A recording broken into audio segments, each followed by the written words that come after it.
ধন্যবাদ। 2024 সালের 28শে জুলাই যা ঘটেছিল, গত কয়েকদিনে 5 সমন্বয়কে ডিবি পরিচয়ে তুলে নেওয়া হয়। এরা হলেন সার্জিস আলম, হাসনাত আবদুল্লাহ, আসিফ মাহমুদ, আবু বাকের মজুমদার ও নাহিদ ইসলাম।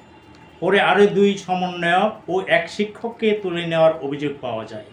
এরা হলেন আন্দোলনের অন্যতম সমন্বয়ক ও ঢাকা বিশ্ববিদ্যালয়ের রাষ্ট্রবিজ্ঞান বিভাগের শিক্ষার্থী নুসরাত তাবাসসুম ও জাবি শাখার অন্যতম সমন্বয়ক আরিফ সুহেল এবং ব্র্যাক বিশ্ববিদ্যালয়ের সাবেক শিক্ষক আসিফ মাহতাব।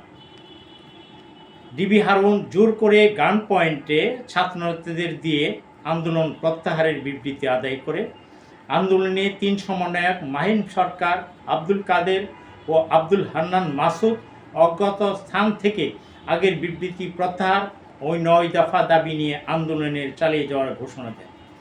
রংপুরে আবু সাইদ হত্যা মামলার 16 বছরের কিশোরকে আসামি করে গ্রেপ্তার করা। সদ্য এসএসসি পাস করা কিশোরকে কোমরে দড়ি বেঁধে রিমান্ডে নেওয়া হয়। কোটা সংস্কার আন্দোলনের সঙ্গে যুক্ত সমন্বয়কদের গোয়েন্দা পুলিশের নিরাপত্তা হেফাজত নিয়ে প্রশ্ন তুলেছেন আইনজ্ঞরা।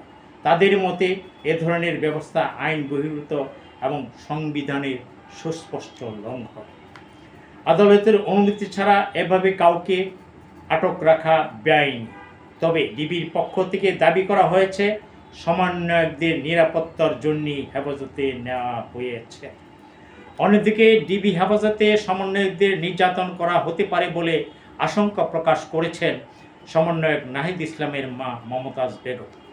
তারা নাহিদের সঙ্গে দেখা করতে ডিবি কার্যালয়ে গেলেও তাদের ঢুকতে দেওয়া হয়নি। স্বরাষ্ট্রমন্ত্রী বলেছেন, আন্দোলনকারীরা ঝুঁকিমুক্ত হওয়ার পরেই তাদের ফিরিয়ে দেওয়ার কথা চিন্তা করা হবে। অন্যদিকে সমন্বয়কদের নিরাপত্তার জন্য আনা হলেও আন্দোলনের নানা বিষয়ে তাদের জিজ্ঞাসাবাদ করা হচ্ছে বলে জানিয়েছেন ডিএমপির অতিরিক্ত কমিশনার হারুনুর রশিদ। এদিকে কোটা সংস্কার আন্দোলনের শিক্ষার্থীদের ন্যায্য দাবির প্রতি সমর্থন সহ গ্রেপ্তারদের মুক্তির দাবি জানিয়েছেন ঢাকা বিশ্ববিদ্যালয় ও জগন্নাথ বিশ্ববিদ্যালয়ের শিক্ষকেরা।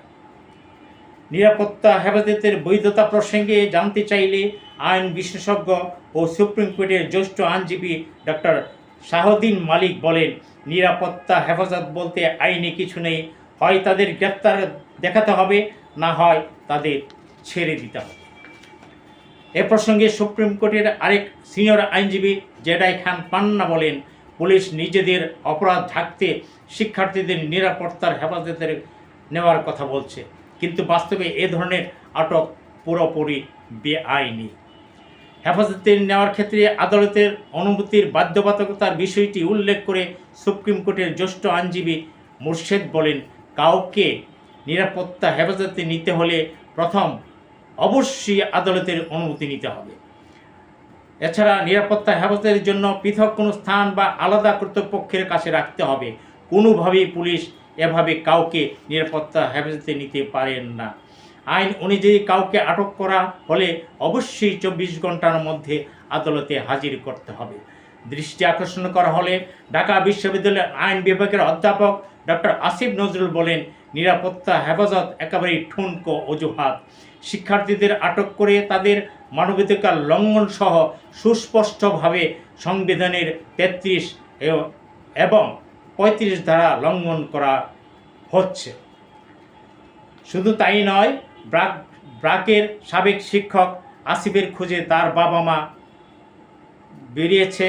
ডিবি অফিসে কিসের নিরাপত্তা? সমন্বয়ক নাহিদ ইসলামের মায়ের প্রশ্ন।